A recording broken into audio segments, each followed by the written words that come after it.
వక్రతుండ మహాకాయ సూర్యకోటి సమప్రభ నిర్విఘ్నం కురు మే దేవ సర్వకార్యేషు సర్వదా గురు బ్రహ్మా గురు విష్ణు గురుర్దేవో మహేశ్వరః గురు సాక్షాత్ పరబ్రహ్మ తస్మై శ్రీ గురవే నమః. శరదా శరదాంభోజ వదనా వదనాంబుజే సర్వదా సర్వదాస్మాకం సన్నిధిః సన్నిధిం క్రియాత్. ఓం గం గణపతయే నమః. సద్గురవే నమః. శ్రీ మహాసరస్వత్యై నమః. మనం శ్రీరామ విజయం గ్రంథ పారాయణ పరంగా నేడు 30వ అధ్యాయానికి చేరుకున్నామమ్మా. 29వ అధ్యాయ పరంగా ఇంద్రజిత్తు మాయా సీతను సృష్టించి హనుమంతుల వారికి చూపించి ఒక భ్రమ కలగచేద్దామని ప్రయత్నించడం, పూర్తిగా జయప్రదం పూర్తిగా ఆ అంశంలో జయాన్ని సాధించలేకపోయినా ఇంతో కొంత హనుమంతుల వారు కూడా చాలా మానసిక పరితాపం చెంది బాధపడటం, తర్వాత తదుపరి లక్ష్మణుని చేతిలో ఇంద్రజితు వధించబడటం అంతవరకు మనం పారాయణ చేసుకున్నాం కదా. నేటి పారాయణ క్రమంగా తదుపరి అంశాలు కొనసాగించుకోవడానికి ప్రయత్నం చేద్దాం. శ్రీరామ జయ రామ, జయ జయ రామ. శ్రీ గణేశాయ నమః. శ్రీ సీతారామచంద్రాభ్యాం నమః.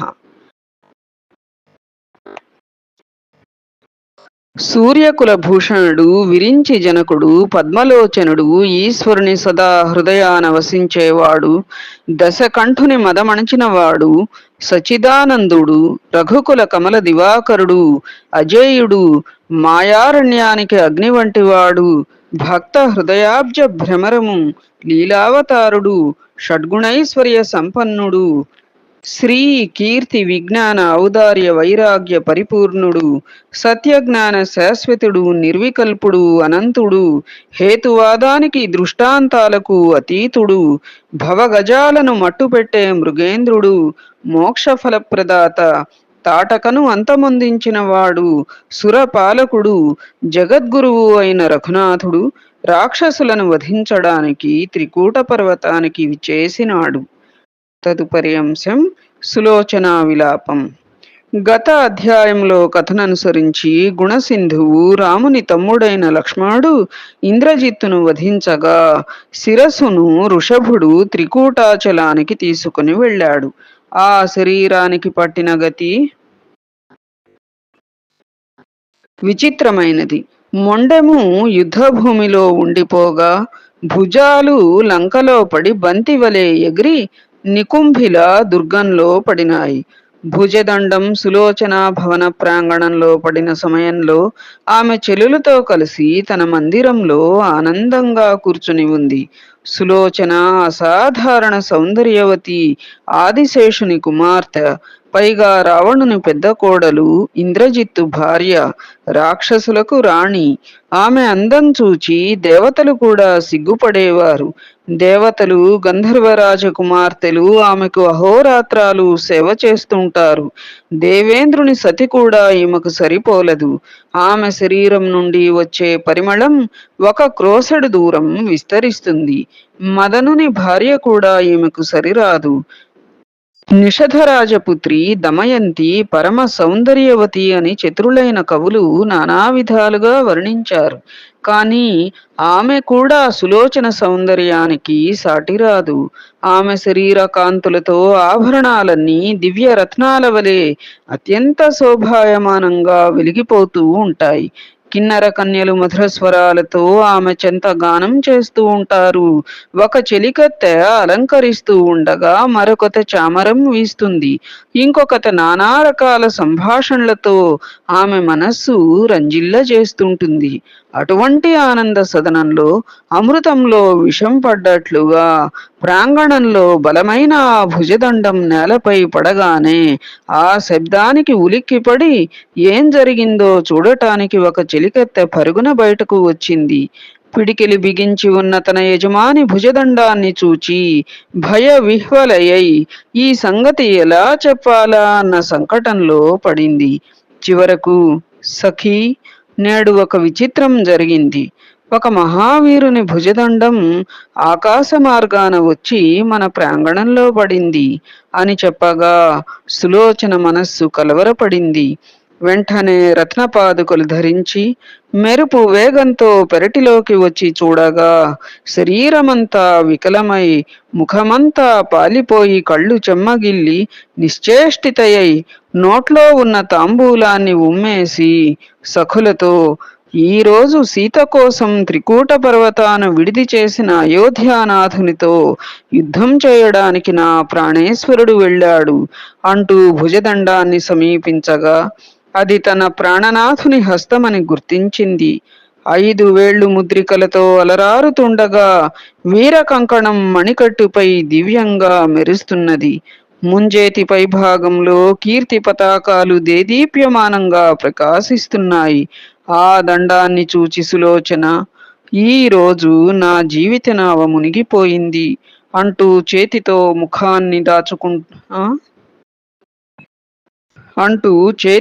ముఖాన్ని బాదుకుంటూ బ్రహ్మాండమంతా మునిగిపోయిందా అన్నట్లు పెద్ద పెట్టున రోదించసాగింది. మెరుపు దెబ్బకు గురి అయిన పూలగుత్తిలా శేషనందిని నిస్తేజమైంది. ధనమంతా పోగొట్టుకున్న లోభివలే, నీటిలో నుండి బయటపడిన చేపవలే పతి వియోగంతో సులోచన తల్లడిల్లిపోయింది. కాలగతి విపరీతమైనది. ఎండమావిలో సూర్యుడు మునిగిపోయినట్లు, దీపపు వెలుగుకు చంద్రుడు, చీకటి బావిలో సూర్యుడు పడిపోయినట్లు, లేడిపిల్ల అరణ్యంలో సింహాన్ని పట్టుకున్నట్లు, పిపీలకం మేరుపర్వతాన్ని, కీటకం గరుడుని, దోమ బడబానలాన్ని మృంగినట్లు భూతాలు యముని యుద్ధంలో సంహరించినట్లున్నది ఈ విపరీతం అంటూ బావురుమంది సులోచన. సఖులంతా సులోచనను లేవదీసి కూర్చుండపెట్టి ఓదార్చసాగారు. పతి భుజదండాన్ని కౌగలించుకుని సులోచన ఆక్రందించసాగింది. భుజదండాన్ని చూచి సులోచన, నా విభునికి మరణం ఎలా కలిగింది? జరిగిన సమాచారమంతా నాకు విశదంగా రాసి చూపించవలసింది. అహోరాత్రాలు నా మనస్సు పతి పాదాలపై లగ్నమైతే జరిగిందంతా నా కళ్లకు కట్టినట్లు రాసి చూపించు అని అర్థించింది. బంగారు సిరాబుడ్డిని ముందుంచి భూర్జపత్రాన్ని ముందుపరచి కలాన్ని అందించగా అద్భుత రీతిలో ఆ హస్తం త్వరగా జరిగిందంతా వ్రాసింది. సులోచన ఆ పత్రాన్ని కళ్ళకద్దుకుని సజల నయనాలతో చదువుతూ ఉండగా చుట్టూ ఉన్న చెలులంతా నిశ్శబ్దంగా ఆలకించసాగారు.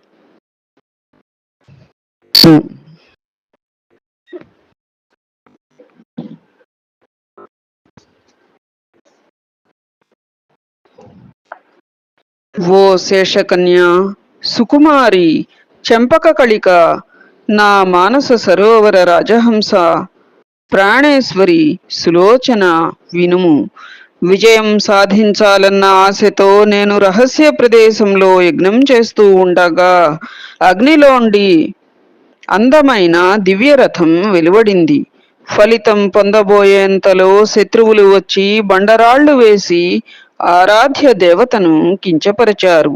పర్వతమంతా ఎక్కిన తరువాత శిఖరం నుండి క్రిందకు తోసివేయబడినట్లు, నది అంతా దాటాక తీరం దగ్గర మునిగిపోయినట్లు, ఆత్మజ్ఞానం ప్రాప్తించే సమయానికి విషయవాసనలలో చిక్కుకున్నట్లు, నిధి లభించగానే స్పృహ కోల్పోయినట్లు, కష్టపడి వేదాధ్యయనం గావించిన అభిమానం చావనట్లు, ఆకాశాన్నంతా సూర్యుడు ఆక్రమించిన చివరకు రాహువు నోట్లో చిక్కినట్లయింది నీ భర్త పరిస్థితి.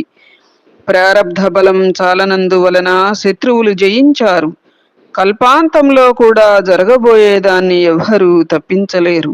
తరువాత భీకర యుద్ధం జరిగింది. కాని జయం మనల్ని వరించకుండా శత్రువైన లక్ష్మణుని వరించింది. శత్రువు శౌర్య పరాక్రమాలు గల అసహాయ శూరుడు. అతని శరకౌశలం అసాధారణమైనది. దానికి తగినట్లుగా శిరస్సును సమర్పించాను. రామునితో మైత్రి కలిసింది.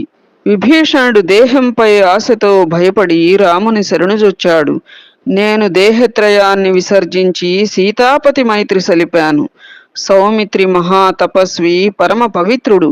చాలా కాలం నిరాహారంగా ఉండి సముద్రాన్ని దాటి నా శిరస్సు కోసం వచ్చాడు. నేను కూడా లోభత్వం వదిలి ఉదారంగా శిరస్సును సమర్పించినందువలన నా శిరస్సును రామచరణాల వద్ద సమర్పించడం జరిగింది. మొండెం యుద్ధభూమిలో నిలబడి ఉంది.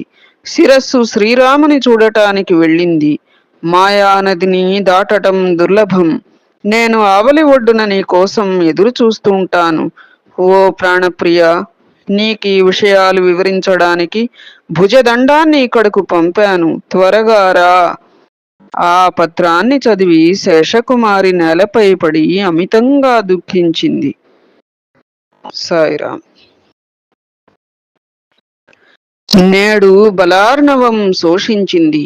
ధైర్యమనే మహాపర్వతం కృంగిపోయింది. ఇంద్రజిత్ అనే సూర్యకిరణాలను శత్రుతారాగణాలు మాయం చేశాయి.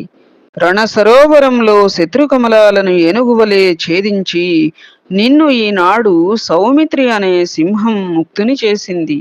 ఐరావతంతో సమానమైన బలం గల దేవేంద్రుడే నీ ధాటికి యుద్ధంలో తలక్రిందులైనాడు. కాని నేడు మానవుడైన లక్ష్మణుడు నిన్ను సంహరించాడు. నా సౌభాగ్య భాండాగారాన్ని సౌమిత్రి అనే తస్కరుడు దోచుకున్నాడు. నా అదృష్ట సాగరాన్ని సౌమిత్రి అనే అగస్త్యుడు మృంగివేశాడు. ఇంద్రజిత్తు నా చందమామ, సౌమిత్రి అనే ప్రతాపరాహు తిరిగి అడగటానికి వీలు లేకుండా నా చంద్రుని కళలతో సహా కబళించాడు అని సులోచన నానా విధాలుగా శోకించటం చూచి పశుపక్ష్యాదులు సహితం కరుణతో కన్నీరు కార్చాయి. సాయిరాం. సఖులంతా సులోచనతో, మీరెందుకు ఈ విధంగా దుఃఖిస్తారు? సంసారమాయ నుండి బయటపడి పరలోక సాధనకు మార్గం చూడండి. కనపడేదంతా నశించిపోయేదే. మూలంలో చూస్తే ఈ మాయ రజ్జు సర్ప భ్రాంతి వంటిది. చేప భూమిపై గజ్జెలు కట్టుకుని నాట్యం చేయడం, గొడ్రాలి కొడుకు వ్యాపారానికి వెళ్ళడం, రాత్రుళ్ళు ఎండమావులలో చేపలు పట్టడం, ఆకాశంలో క్షణమాత్రం కనపడే గంధర్వ నగరం, ఇవన్నీ భ్రాంతిమంతాలే అని ఆమెను ఓదార్చారు. ఇదిలా ఉండగా సులోచన తన మందిరంలోకి వెళ్ళి అపవాదుకు సజ్జనుడు భయపడినట్లు, వాంతిని చూచి కడుపులో తిప్పినట్లు, అందమైన ఆడదాన్ని గని విరక్తుడు వికలమైనట్లు సులోచన నానా రకాల సంపదను చూచి కలత చెందింది. సుఖపికాది పక్షులన్నీ ఆమె బాధ చూచి చేతులు జోడించాయి. భవనానికి నమస్కరించి పల్లకిలో భర్త చేతిని ఉంచి మేలుజాతి గుర్రంపై కూర్చుని లంకకు బయలుదేరింది. ముందుగా దూత వెళ్లి సకల సమాచారం నివేదించి చిన్న కవాటాన్ని తెరిపించగా సులోచన లంకలో ప్రవేశించింది. సూర్యుడస్తమించగానే చీకటి వ్యాపించినట్లు నగర దుర్గంపైనున్న రాక్షసులంతా ఈ వార్త విని కలవరపడ్డారు. సభలో ఉన్న లంకానాథుడు అకస్మాత్తుగా కోడలిని ఆమె తీరును చూచి తడబడినాడు. సులోచన గద్గదితయై మామగారి పాదాలకు మ్రోకరిల్లింది. సులోచన గద్గదితయై మామగారి పాదాలకు మ్రోకరిల్లింది. రావణుడు చెలికెత్తలతో, అమ్మగారిక్కడికెందుకు వచ్చారు అని అనగా, భుజ సహితంగా భూర్జపత్రాన్ని మామగారి ముందుంచి, నా భర్త స్వర్గాన్ని అలంకరించారు, వారిని కలుసుకోవడానికి నేను పోతున్నాను అన్నది. ఈ వార్త వినగానే రావణుడు ఒక మహావృక్షం నేలకూలిందంటూ గుండెలు బాదుకుంటూ సింహాసనంపై నుండి నేల మీద పడ్డాడు. సాయిరాం. లంకానాథుడు మట్టిని చేతితో 10 ముఖాలకు రాసుకుని ఘొల్లుమని పెద్ద పెట్టున రోదించాడు. ఆ రోదన విని మండోదరి వెంటనే అక్కడకు వచ్చి పుత్రుని మరణ వార్త తెలిసి మూర్ఛిల్లింది. 1000 మంది రాజాంగనలు మహాసభాస్థలికి విచ్చేసి శోకార్ణవంలో మునిగిన మాయపుత్రుని ఓదార్చసాగారు. నాయనా మేఘనాథ, నా ముద్దు బిడ్డ, నన్ను అడగకుండా రణరంగానికి ఎందుకు వెళ్ళావు? ముల్లోకాలలో గాలించిన నీ వంటి ధనుర్ధారి దొరకడే. నీ శరకౌశలంతో శత్రువులనందరినీ సంహరించి దేవతలను బందీలు గావించావు. పూర్వం నేనొక వ్రతం ఆచరిస్తూ పూర్తి కాకుండా మధ్యలో ఆపివేయాల్సి వచ్చింది. అందువల్లనే నీ వంటి పెన్నిధిని కోల్పోయాను. నేను చేసిన పూర్వకర్మ ఇప్పుడు అడ్డు తగిలింది. పంక్తి భేదం చూపడం, సాధువులతో ఆడిన దుర్భాషలు, శివకేశవులు వేరని భావించడం, హరికీర్తన స్థలాలను భంగపరచడం, అన్నార్తులను భోజనం ముందు నుండి లేవదీయడం, ఇతరుల ధనానికి ఆశపడడం, గురు ద్రోహం, ఇతరుల నుండి లాభం పొందడానికి వేరొకరికి హాని చేయడం, గంగాదేవికి దోషం ఆపాదించడం, అరణ్యంలో జింక పిల్లను సర్వనాశనం చేయడం, భిక్ష వేయకుండా యతీశ్వరులను గుమ్మం ముందు నుంచే తరిమివేయడం వంటి మహాదోషాలు పూర్వజన్మలో ఏం చేశానో వాటి వలన ఈనాడు నా బిడ్డ ఇంద్రజిత్తు హతుడైనాడు అంటూ మండోదరి సులోచనను హృదయానికి హత్తుకున్నది. ఇద్దరూ కలిసి నేలపై శోకించారు. సాయిరాం. ఆ ఘట్టం చూచి ధరిత్రి కూడా కంపించింది. ఇంతలో సులోచన, నేను వెళ్ళి నా పతి శిరస్సు తీసుకుని వస్తాను. నా భర్త నా కోసం ఎదురుచూచి అలసిపోయి ఉంటారు అన్న సులోచన మాట విని దశవదనుడు మిక్కిలి కుపితుడై, దెబ్బ తగలరాని చోట తగిలింది. త్వరగా సేనను సిద్ధం చేయండి. ఈ రోజే ఆఖరి యుద్ధం. రామలక్ష్మణుల శిరస్సులు తేవడమో లేక పుత్రుడు వెళ్లిన త్రోవలో పయనించడమో తేలిపోవాలి అన్నాడు. రావణుని కోపం చూచి మయపుత్రి కోడలి చెవిలో, నీవు వెళ్ళి నీ భర్త శిరస్సు తీసుకొనిరా. నీవు శ్రీరామచంద్రుని వద్దకు వెళ్ళి శిరస్సును అడుగు. ఆయన భక్తవత్సలుడు, పరమ ఉదారుడు, దయాసింధువు, దీనబంధువు. చరాచర జీవరాశులకు ఆయనే జీవనం. జానకి తప్ప తక్కిన స్త్రీలను తల్లితో సమంగా భావిస్తాడు. ఒకే బాణం, ఒకే మాట, దుఃఖంలోనే సుఖముందన్న దృష్టి కలిగిన వాడు శ్రీరామచంద్రుడు. అందువలన వారిని కలిస్తే నీ జీవితం ఇహంలోనూ పరంలోనూ సార్థకమవుతుంది. పుణ్యపరాయణులైన శ్రీరామ భక్తులు సుగ్రీవుడు, జాంబవంతుడు, హనుమంతుడు, న్యాయ సింధువైన విభీషణుడు సదా వారిని వెన్నంటి ఉంటారు అని చెప్పింది. అత్తగారి మాటలు విని సులోచన ఒక నిర్ణయానికి వచ్చి త్రికూట పర్వతానికి వెళ్ళటానికి మామగారి అనుమతి కోరింది. వెంటనే రావణుడు, వాళ్ళు నిన్నక్కడే బందీ చేస్తే అప్పుడేం చేస్తావో చెప్పు. బుస కొట్టే పాము నోట్లో చేయి పెట్టడం ఎందుకు అన్నాడు. ఆ ప్రశ్నకు సమాధానంగా సులోచన, పరసతులపై కోరిక గల ఎవడో చండాలుడు చేసే పని అది.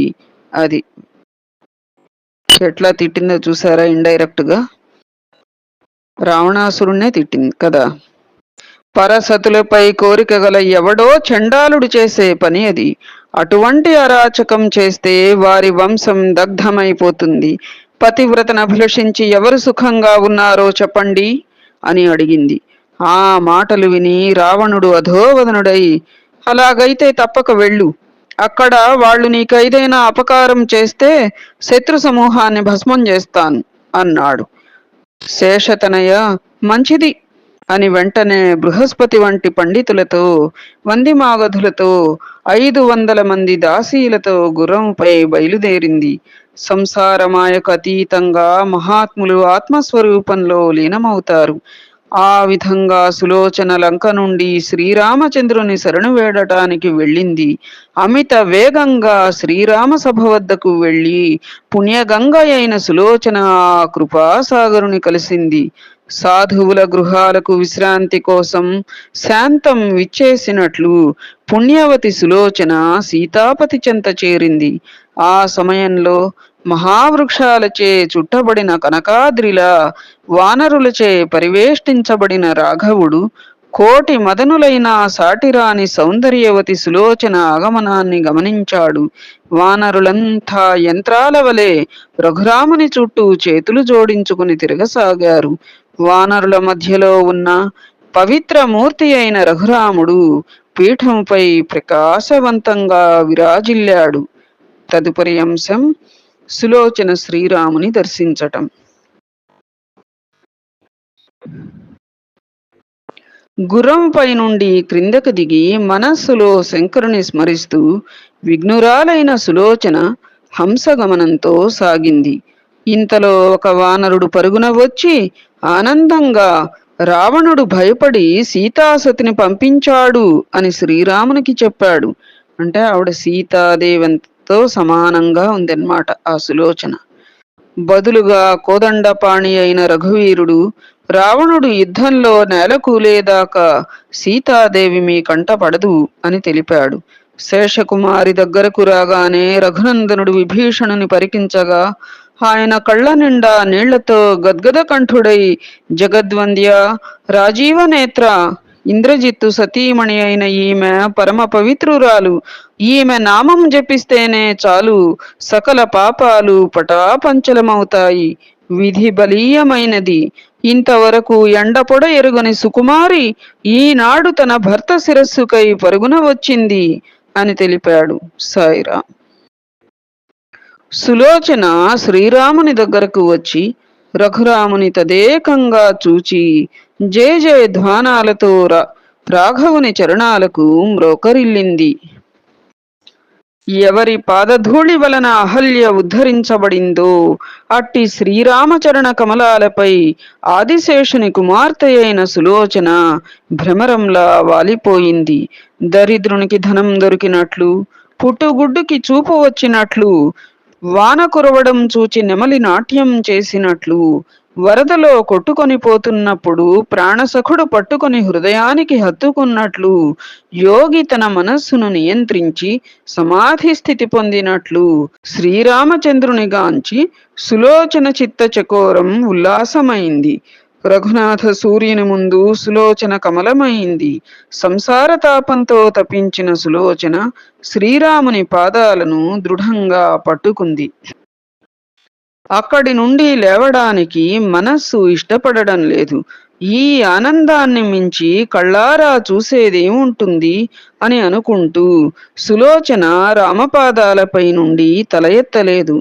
చంద్రుడు అమృతాన్ని వర్షించినట్లు జగదీశుడు దీనబంధువు త్రినేత్రుడు ఎవరికై పరితపిస్తారో అట్టి కృపాసింధువైన శ్రీరాముడు, మాత నీవు వెంటనే పైకి లెమ్ము. ఈ సంసారంలో బాగా అలసిపోయావు. పరలోకంలో అక్షయ సుఖాలతో నీవు ఆనందిస్తావమ్మా అని అభయమిచ్చాడు. శ్రీరాముని పలుకులు విని సులోచన పైకి లేచి చేతులు జోడించి శ్రీరాముని స్తవం చేసింది. శ్రీరామ విషకంఠమిత్ర నీకు జయము జయము. రఘుత్తమ రాజీవనేత్ర జలదవర్ణ చారుగాత్ర మిత్రకుల మకుటమణి జగద్వంద్య జగన్నాయక జనకజాపతి జగద్రక్షక జనన మరణ భయ విమోచన జనకజామాత జగద్గురు జామదగ్ని విజిత జలజనయన జగదీశ్వర జలదవర జగద్వ్యాపక జన్మజరారహిత పురాణ పురుష రఘునందన భక్తవత్సల జగన్మోహన మాయాచక్రచాలక నిరంజన నిష్కళంక నిర్గుణ దుఃఖహరణ ఆనంద అయోధ్యాపుర విహార వేదవంద్య వేదసార పరమ ఉదార రఘువీర అహల్యోద్ధార మఖపాలక జయ జయ రామ విశ్వపాలక విశ్వవ్యాపక విశ్వకరుణ విశ్వచాలక విశ్వరక్షణ విశ్వేశ్వర విబుధ లలాట పట్టలేఖన జగజ్జీవన సనకసనందన మనోరంజన హే రఘువీర దానవదళన భవభంజన భవహృదయ మంగళరూప మంగళకారక జయ మంగళ జననీ ఉద్ధారక మంగళ భగిని ప్రాణనాయక మంగళ సహిత మంగళధామ కమలోద్భవజనక కమలనయన కమలనాయక కమలశయన కమలనాభ కమలవదన కమల సదన కమల ప్రియ నమో భవ నమో భవవారణ పంచానన నమః పాపారణ్య కుఠార తీక్ష్ణ హే శ్రీరామ త్రివిధ తాపశమన అనంత శయన అనంత ఓ చాపపాణి నిన్ను వర్ణించలేక ఆదిశేషుడే అవాక్కైనాడు వేదాలే మూగబోయాయి అటువంటప్పుడు నేను నిన్ను స్తవం చేయాలనుకోవడం చిన్న మడుగులోని నీళ్లు గంగలో కలవాలనుకోవడం వంటిది. ఇత్తడి పుష్పాలతో కనకాద్రిని కొలవడం వంటిది. సముద్రానికి బావి నీళ్లతో అర్ఘ్యప్రదానం చేయడం, సూర్యుని జిల్లేడు పూలతో పూజించటం, మలయానిలానికి కొంగుతో గాలి వీయడం, పాల సముద్రానికి మజ్జిగ సమర్పించడం లాంటిది. భూమి భారం తెలుసుకోవటం, ఆకాశానికి స్తంభాలనెత్తటం, సప్త సముద్రాల నీటిని తీతువు పెట్ట కొలవడం, జగత్తంతటికి వెలుగునిచ్చే చంద్రుడు క్షణకాలం గతి తప్పడం, ఉమ్మెత్త పూలతో ఉమావరుడు దరిద్రుని పూజించడం వంటిది. నీ పాదాలు దర్శించగానే దేహత్రయ భవబంధాలు విడిపోయాయి. మనస్సు ఉన్మనీ అవస్థ నుండి జనన మరణాల చక్రబంధం వీగిపోయింది. పెద్ద పాత్రలోనైనా చిన్న పాత్రలోనైనా సూర్యబింబం ఒకే రకంగా కనిపిస్తుంది. అలాగే స్త్రీ పురుష భేదం లేకుండా అందరిలోనూ నీవు వ్యాపించి ఉన్నావు. అందువలన ఓ కోదండపాణి, ఈ స్త్రీదేహం ధరించిన స్వరూపాన్ని నా పతి శిరస్సుతో సహా కలిపి అగ్నిలో వేయవలసింది అని ఇంద్రజిత్తు భార్య వేడుకుంది.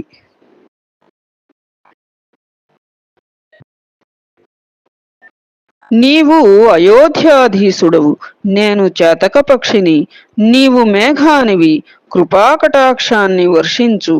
సూర్యుడుదయించిన చోట చక్రవాకాలుంటాయి. ఆ విధంగా సూర్యకుల ప్రకాశకుడవైన నీవున్న చోట మేముంటాము. పాలు నీళ్లను హంస వేరు చేస్తుంది. అలాగే శ్రీరామ తమాల నీల ఈ భవసాగరాన్నుండి నీవు మమ్ము తరింపచేస్తావు. పతి మరణ వార్త విన్నంతనే పంచ ప్రాణాలు ఎగిరిపోయినాయి.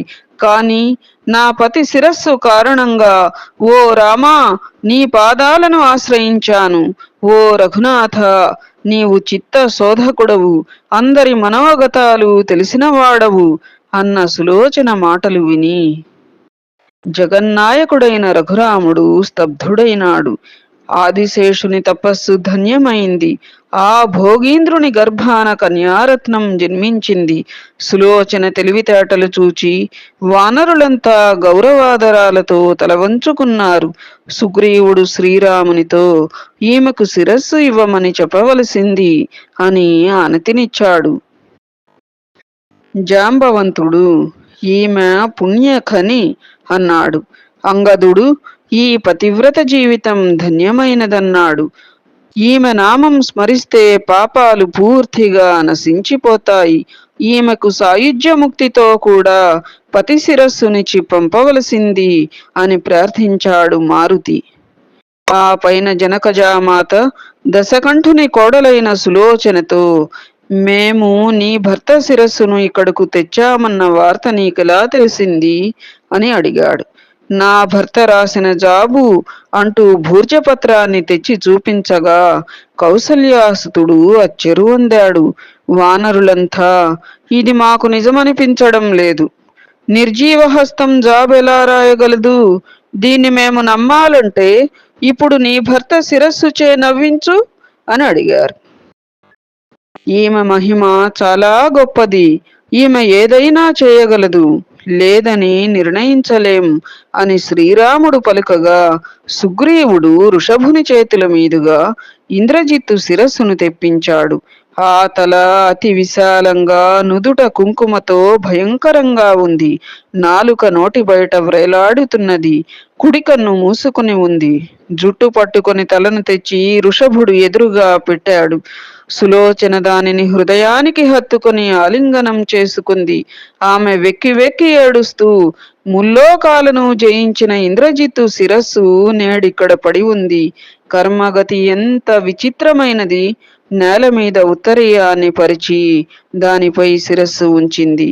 పతి శిరస్సుకు నమస్కరించి అయోధ్యానాథుడైన శ్రీరామచంద్రుడు స్వర్గం నుండి దేవతలు అంతా చూస్తున్నారు, నన్ను నీ చేత నవ్వించమన్నారు అని విన్నవించింది. ఇది విని శ్రీరాముడు నీవు ధన్యవు అన్నాడు. తదుపరి అంశం శిరస్సు నవ్వడంలోని రహస్యం. ఓ ప్రాణసఖ, నీవు నన్ను ఎన్నో విధాలుగా వినోదింపచేసేవాడివి. కానీ ఈరోజు ఎందుకో కోపాన్ని ధరించావు. నేను చేసిన తప్పులన్నీ కడుపులో దాచుకుని ఈరోజు నా పతివ్రతా ధర్మాన్ని రఘుపతికి నిరూపించు. యాగాన్ని విధ్వంసం చేశారన్న కోపంతో మౌనం ధరించావా, లేక యుద్ధంలో విజయం సాధించలేకపోయానని విచారిస్తున్నావా, లేక రామదర్శనం చేత సాయుధ్య పదం ప్రాప్తించిందని, జనన మరణ చక్రబంధం నుండి బయటపడ్డానని మాటలు కరువైనాయా అని సులోచన ఇటువంటి భావం కలిగే ఎన్నో మాటలు చెప్పింది.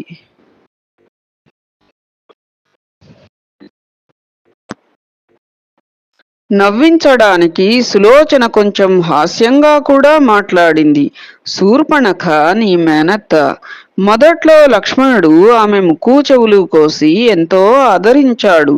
చెల్లెలి అలంకారం చూచి మీ పినతండ్రి కుంభకర్ణుడు ఆనందించి తన ముక్కు చెవులు సుగ్రీవునికి సమర్పించాడు అని నవ్వు వచ్చేటట్లుగా ఎన్ని విధాల ప్రయత్నించినా ఆ శిరస్సు నవ్వలేదు. ఇది చూచి సులోచన ఎంతగానో దుఃఖించింది. నేను ఇంతకు మునిపే కొంచెం నా తండ్రి సహాయం కోరి ఉంటే ఈ శత్రువులనందరినీ అరక్షణంలో ఓడించేవాడు కదా అన్నది. విడ్డూరమైన ఆ మాట వినగానే శిరస్సు పకపకా నవ్వింది. కమలం విచ్చుకున్నట్లు కుడి కన్ను తెరుచుకుంది. వానరులంతా శిరస్సు ఎందుకు నవ్వింది అని అడిగారు. దానికి ప్రతిగా శ్రీరాముడు ఈమె తండ్రి ఆదిశేషుడు. ఆయనే లక్ష్మణుడిగా అవతరించాడు. తన మామగారే తనను చంపాడని ఆ శిరస్సు పకపకా నవ్వింది అని విపులీకరించాడు. ఎడమ కన్ను అజ్ఞాన స్వరూపం. దానికి నాలో సుగుణాలు కనపడలేదు. కుడి కన్ను జ్ఞానమయమైనది. కన్ను తెరిచి నన్ను చూచింది అని వివరించాడు. వానరులంతా సులోచనను ఎంతో అభినందించారు. సులోచనాదేవి సకల స్త్రీజాతికే పెన్నిధి. అచేతనమైన శిరస్సును నవ్వించగలిగింది. ఆమె జీవితం ధన్యం. అప్పుడు వీరుడైన లక్ష్మణుడు మాయామోహ పీడితుడై సులోచన వైపు చూచి కళ్ళనీళ్లు నింపుకున్నాడు. రఘుపతితో నిజంగా నేను చాలా అన్యాయం చేశాను. నా అల్లుని చంపి కుమార్తె సులోచనను కష్టపెట్టాను అని దుఃఖసాగరంలో మునిగిన లక్ష్మణుని చూచి రఘునందనుడు క్షత్రియ ధర్మం చాలా దారుణమైనది. దీనిని పూర్వకాలంలో దేవతలు నియమించారు. అన్న గాని తండ్రి గాని కొడుకు గాని బంధువులెవరైనా యుద్ధంలో ఎదురు నిలిస్తే వారిని వధించిన అణుమాత్రం కూడా దోషం లేదు అని ధర్మాన్ని ఉపదేశించాడు. లక్ష్మణుడు రామునితో విశ్వఫలాంకిత ద్రుమ అజ అజిత పూర్ణకామ, నీవు చెప్పినదంతా నిజం. మాయాచక్రం అభేద్యమైనది. ఆత్మీయ వియోగం వలన ఎంతో వ్యథ కలిగింది. సీత వలన మీరు ఎన్నో కష్టాలను అనుభవించారు. వృక్షాలను పాషాణాలను ఆలింగనం చేసుకున్నారు. ఈ మాటలు విని రఘునాథుని హృదయం ద్రవించింది. నేను వెంటనే ఇంద్రజిత్తును జీవింపచేసి ఉభయులను కలుపుతాను. ఇంద్రుని అమృతం తెమ్మని ఆదిశేషుని అల్లుని బ్రతికిస్తాను అని అంటే మహావీరులంతా ఈ వార్త విని తలడిల్లిపోయారు. లక్ష్మణుని మాట పట్టించుకోవద్దు అని సుగ్రీవుడు సైగ చేశాడు. విమానాల్లో నుండి పరికిస్తున్న దేవతలంతా ఇది చూచి భయవిహ్వలులయ్యారు. అంగదుడు చేతితో, విభీషణుడు తలతో, జాంబవంతుడు కళ్ళతో వద్దు వద్దని సైగ చేశారు. కాని ఆంజనేయుడు నిర్భయంగా అందరికీ ఆనందం కలిగించే రీతిన ఈ విధంగా అన్నాడు: మీరు ఔదార్యంతో తోడేలును మేక అనుకుని దగ్గర తీయకూడదు. పాముతో స్నేహం చేయరాదు. పాలు పోసి పెంచిన విషవృక్షం వలన ఏం ప్రయోజనం? ఇంద్రజిత్తు బలంతోనే రావణుడు దేవతలను బందీ చేశాడు. వీని కాపట్యం తెలుసుకోవటం ఇంద్రుడికి కూడా సాధ్యం కాదు అన్నాడు. సౌమిత్రి, మారుతి చెప్పింది సత్యం. అందరికీ ఏది ప్రియమో ఆ రకంగా చేయమని శ్రీరామునికి విన్నవించాడు. సుగ్రీవుడు సులోచనతో, నీ పతి శిరస్సును గైకొని త్వరగా వెళ్ళు అన్నాడు.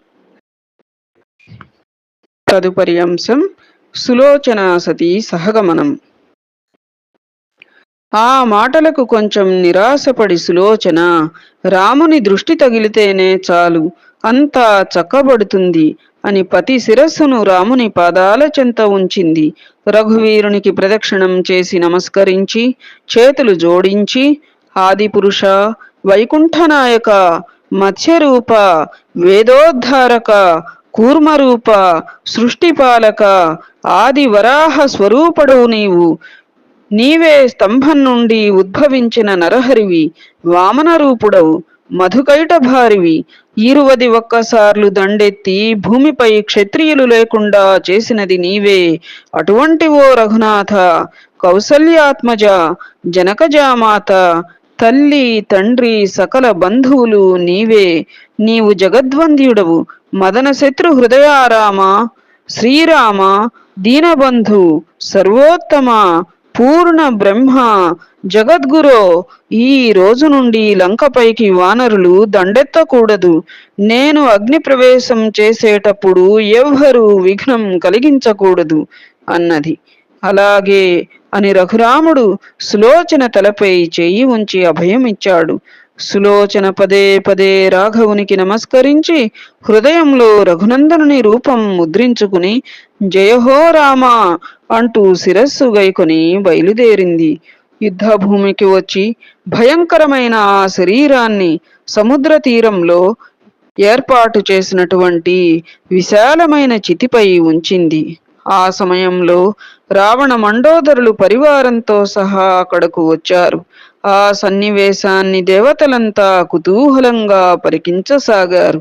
సులోచన స్నానం చేసి సౌభాగ్య ప్రదాతకు కానుకలిచ్చి చితిపై భర్త శరీరాన్ని ఉంచి అగ్ని రగిలించింది. చితికి ప్రదక్షిణం చేసి ధర్మశిల పైకెక్కి నిలబడి ఆకాశాన్ని చూచింది. ఆ దుందుభుల శబ్దానికి విమానాల్లో నుండి తిలకిస్తున్న దేవతలు కూడా జడుసుకున్నారు. సకల దేవతలు అపారమైన కానుకలు స్వీకరించారు. దివ్య శరీరుడైన ఇంద్రజిత్తును విమానంలో చూడగానే పతిని చేరాలని సులోచన తహతహలాడింది. శరీరాన్ని విడువగానే ఆత్మజ్యోతి దివ్య శరీరం పొంది పతి చెంత చేరింది. సులోచన అగ్నిలో దూకగానే మండోదరి రావణులు అమితంగా దుఃఖించినారు. సముద్రంలో స్నానం చేసి పరివారంతో సహా రావణుడు తిరిగి వెళ్ళాడు. మండోదరి ఏడుస్తూ లంకలో ప్రవేశించింది. ప్రజలు యశస్వి ఏకపత్ని వ్రతుడైన అయోధ్యానాథుడు సులోచన జన్మను సార్థకం చేశాడని స్తుతించారు. అగ్నిపురాణంలో వ్యాసుడు చెప్పిన ఈ కథ అతి రసవంతమైనది. అందువలన రామ విజయాన్ని ఎంపిక చేసి బ్రహ్మానందంగా పండితులు సదా అలకిస్తారు. ముందు చెప్పబోయే కథ అతి మధురం. అహిరావణ మహిరావణ కథ. పాతాళానికి రామలక్ష్మణులను అపహరించుకుపోవడం, మారుతి వారిని తేవడానికి వెళ్ళడం ఉంటుంది. ప్రేమమయులైన భక్తులు ఈ కథ వింటే బ్రహ్మానంద భరితులవుతారు. కథ హృదయానికి హత్తుకుంటుంది. శ్రీధర వరద, బ్రహ్మానంద, పురాణ పురుష, అనాది సిద్ధ, నిర్గుణ, జగదంకురకంద, జగద్వంద్య, అభంగ, స్వస్తి. శ్రీరామ విజయ గ్రంథం సుందరమైనది. వాల్మీకి విరచిత శ్రీమద్ రామాయణ మహాకావ్యం ఆధారంగా రచించబడినది. చతురులైన భక్తులు సదా అలకిస్తారు. శ్రీరామచంద్ర అర్పణమస్తు. 30వ అధ్యాయం మధురం. ఏతత్ ఫలం సర్వం సద్గురు చరణారవిందార్పణమస్తు. సద్గురవే నమః. శ్రీ సీతారామ లక్ష్మణ భరత శత్రుఘ్న సహిత హనుమతే నమః. శ్రీమాత్రే నమః.